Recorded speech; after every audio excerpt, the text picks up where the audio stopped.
جس طرح پاکستان کی سیاسی جو پولیٹیکل ایلیٹ ہے اپنے آپ کو اور اپنے ملک کو دنیا میں جا کے بے عزت کرتی ہے، میں نے کبھی بھارت کو یا اور ملکوں کو نہیں دیکھا۔ ناظرین، وزیر خارجہ بلاول بھٹو نے بھارت میں منعقد ہونے والی شنگھائی تعاون تنظیم کونسل کے اجلاس میں شرکت کی تمام تیاری مکمل کر لی ہے۔ پاکستان کی جانب سے یہ درخواست کی گئی ہے کہ وزیر خارجہ بلاول بھٹو جب بھارت کے دور آئیں گے تو اپنے بھارتی ہم منصب سے ملنے کی خواہش رکھتے ہیں۔ ایک ہم اس پہ ویو رکھتے ہیں، وہ انڈیا کے پرائم منسٹر یہ نریندر مودی صاحب کے حوالے سے ہے۔ صاف ظاہر ہے مطلب وہ ہمیں ایک طرح کی اینیمی اسٹیٹ سمجھتے ہیں، ہم ان کو سمجھتے ہیں، لہٰذا ان کی ہر اچھی چیز ہمیں بری لگتی ہے، ہماری ہر اچھی چیز ان کو بری لگتی ہے۔ مقصد یہ تھا کہ پاکستان کے اندر جو ایک ڈیبیٹ جنریٹ ہوئی تھی اور کچھ ہماری اپوزیشن جماعت نے بھی شروع میں اس چیز کی مخالفت کی کہ بلاول بھٹو اپنے بھارتی ہم منصب سے ملیں گے، لیکن ساتھ یہ دو ٹوک انداز میں کہا گیا ہے کہ پاکستان اپنی عالمی ذمہ داریوں کو پورا کرنے کے لیے کھلے دل کے ساتھ وہاں جا رہا ہے، اور جب کبھی مذاکرات ہوں گے کشمیر اس میں سر فہرست ہوگا۔ تو بھارت ایک دنیا کی بڑی جمہوریت کا ملک بنتا ہے، خطے میں امن بھی چاہتا ہے۔ اگر بلاول بھٹو جا رہے تھے پاکستانی وزیر خارجہ، ان کو ویلکم کرنے کی بجائے کیوں وہ پروپیگنڈا کر کے ان کے اس دورے کو سبوتاج کرنے کی کوشش کر رہے تھے؟ میں بٹی صاحب اس کا ایک تھوڑا سا اور حوالے سے جواب دیتا ہوں تاکہ یہ بات کلیئر ہو جائے۔ بالکل صحیح۔ دیکھیے، ہر سال یونائٹڈ نیشن کی جنرل اسمبلی کا اجلاس ہوتا ہے، جی سب کو پتہ ہے کہ نیو یارک میں ہوتا ہے۔ وہاں ایران کے صدر بھی جاتے ہیں، وینزویلا کے صدر بھی آتے ہیں، جی روس کے صدر بھی جاتے ہیں، چین کے صدر بھی جاتے ہیں۔ تو اس کا یہ مطلب نہیں ہوتا، امریکیوں نے کبھی یہ پروپیگنڈا نہیں کیا کہ جی وہ ایران کے صدر آ رہے ہیں تو انہوں نے درخواست کی ہے کہ ہم وہاں ملنا چاہتے ہیں امریکی صدر سے، یا روس کے صدر کی درخواست آئی ہے یا چین کے صدر کی یا کسی اور کی۔ تو جو امریکہ کے بدترین مخالف لوگ ہیں جی وہ جنرل اسمبلی کے یو این کے ممبر ہونے کے حوالے سے وہاں آتے ہیں۔ بالکل صحیح۔ اسی طرح پاکستان شنگھائی تنظیم کا ایک ممبر ہے، جی بالکل۔ تو پاکستان ممبر ہونے کے ناطے وہاں جائے گا، جہاں بھی اجلاس ہوگا، وہ جاپان میں ہو، وہ دلی میں ہو، وہ کوریا میں ہو، وہ روس میں ہو، وہ کہیں بھی ہو۔ جی تو پاکستان کے وزیر خارجہ شنگھائی تنظیم کے ایک ممبر کے طور پر وہاں جائیں گے۔ اگر بھارت خطے میں واقعی ہی امن کا خواہاں ہے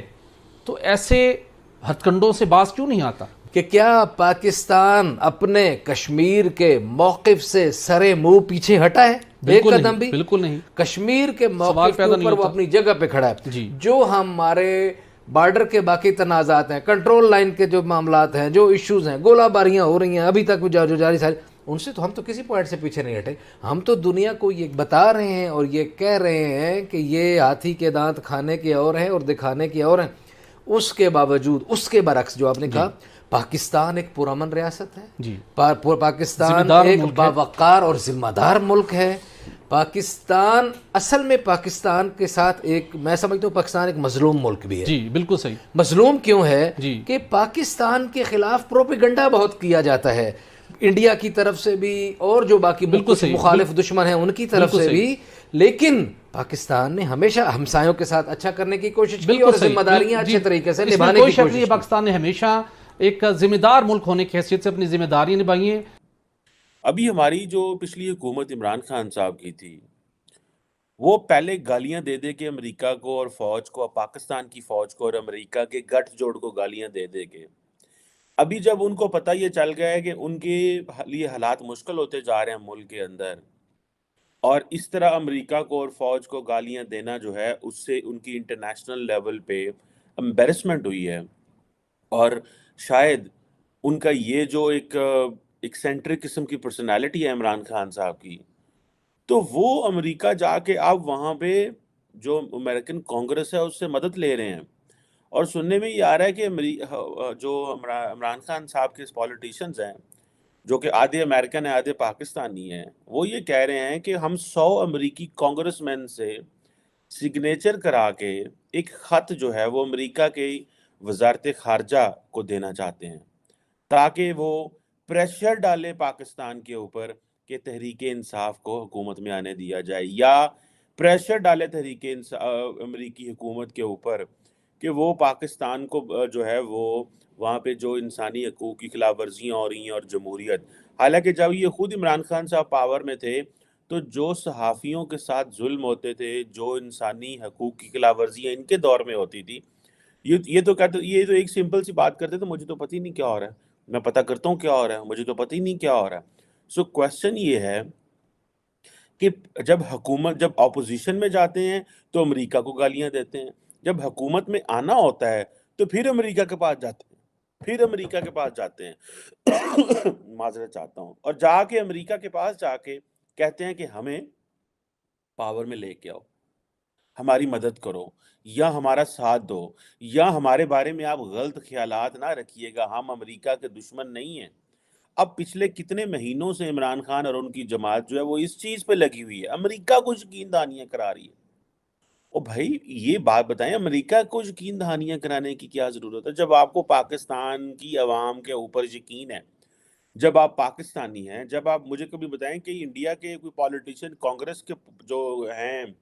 راہل گاندھی، وہ واشنگٹن اور لنڈن اور پیرس اور برلن جا کے اپنی یقین دہانیاں کرواتے ہیں کہ دیکھیں ہم بڑے اچھے ہیں، ہمارے ساتھ آپ جو ہے نا پلیز کریں۔ میں تو کہتا ہوں راہل گاندھی سے سیکھ لیں کچھ، نریندر مودی یا بی جے پی سے سیکھ لیں کچھ، پھر جو آپ کو یہ تو کم از کم جو ہے وہ عوام، اپنی بھارت کی عوام کے اوپر تو رلائی کرتے ہیں۔ آپ جاتے ہیں سیدھا جا کے وہاں پہ کہتے ہیں کہ یار وہ ہماری حکومت جو ہے نا وہ ہمیں حکومت میں آنے میں مدد کرے۔ امریکی کانگریس مین سے رابطے کر رہے ہیں، ان سے لیٹر لکھوا رہے ہیں، اور امریکی کانگریس مین سمجھتے ہیں کہ جیسے وہ جو بات کریں گے تو یہاں پہ ہو جائے گی، حالانکہ ان کو کیا، کانگریس مین کی ایک ممبر جو سینٹ کا ممبر ہے وہاں، یا ہاؤس آف ریپریزنٹیٹیو کا ممبر ہے، اس کی کیا ویلیو ہے بھائی؟ وہ وہاں جو مرضی ہوگا، وہ ایک انڈیویجول کے طور پہ۔ اب وہ بات کر رہے ہیں جناب کہ وہ سمجھ رہے ہیں پاکستان تو ایک کھیت ہے مولی، جدھر مرضی اس کو کاٹ دو، لگا دو، جو مرضی یہاں پہ کر لو، کدھر کس نے کون سا پوچھنا ہے۔ اور یہاں پہ بھی ہمارے چھچورے سیاستدان اور چھچوری حرکتیں کہ وہاں سے ایک کانگریس مین کو بات کر دے، یہاں پہ سیدھے لیٹ جاتے ہیں اور یہاں پہ اپنے حق میں لگوانی شروع کر دیتے ہیں۔ اب عمران خان صاحب نے لابسٹ ہائر کیے ہوئے ہیں وہاں پہ، ان کے جو عمران خان صاحب کے پسندیدہ جو ان کے عمران خان کی پارٹی کے لوگ پی ٹی آئی کے اندر، امریکہ کے اندر، یہ بدقسمتی ہے۔ مجھے لگ رہا ہے بھارت بھی اب اسی روش میں چل پڑا، جس طرح نریندر مودی صاحب دنیا میں جاتے ہیں تو وہاں پہ ان کی شاید مجھے لگتا ہے پارٹیاں شارٹیاں ان کی بی جے پی وغیرہ بھی ایکٹیو ہو رہی ہیں، have yet to confirm it, لیکن جس طرح وہ انگیج کرتے ہیں۔ ہمارا کیا ہوتا ہے، ہمارے سیاستدان جو ہیں یہ اپنے ہی پاکستانیوں سے پیسے لینے کے لیے انہوں نے یورپ امریکہ میں اپنی سیاسی جماعتیں بنا دی ہیں۔ لو جی، پی ٹی آئی امریکہ کا صدر، لندن کا صدر، پی ٹی آئی فلانے کا صدر، نواز شریف صاحب کی پارٹی کا صدر برلن کے اندر، صرف پیسے بٹورنے کا ایک طریقہ ہوتا ہے وہ، اور کچھ بھی نہیں۔ اور وہ وہاں پہ جو پاکستانی بیٹھے ہوتے ہیں وہ اتنے بیچارے وطن کے بھوکے، وطن کی محبت کے بھوکے، کسی کو اپنی پہچان کا شوق ہوتا ہے، آئیڈینٹی کا شوق ہوتا ہے، کسی کے پاس پیسے زیادہ ہوتے ہیں وہ کہتے ہیں یار 4 لوگ مجھے بھی جانیں، کسی کو ویسے ہی وہ کہتے ہیں یار پوری زندگی سر دبا کے، ناک دبا کے، آنکھیں دبا کے، منہ دبا کے کھاتے رہے ہیں، تو اب 4 لوگ ہمیں بھی جان لیں۔ لوگ اپنی پہچان کے چکر میں ہوتے ہیں، یہ ان کو نچوڑتے رہتے ہیں۔ سو یہ کتنا غلط، ایک عجیب قسم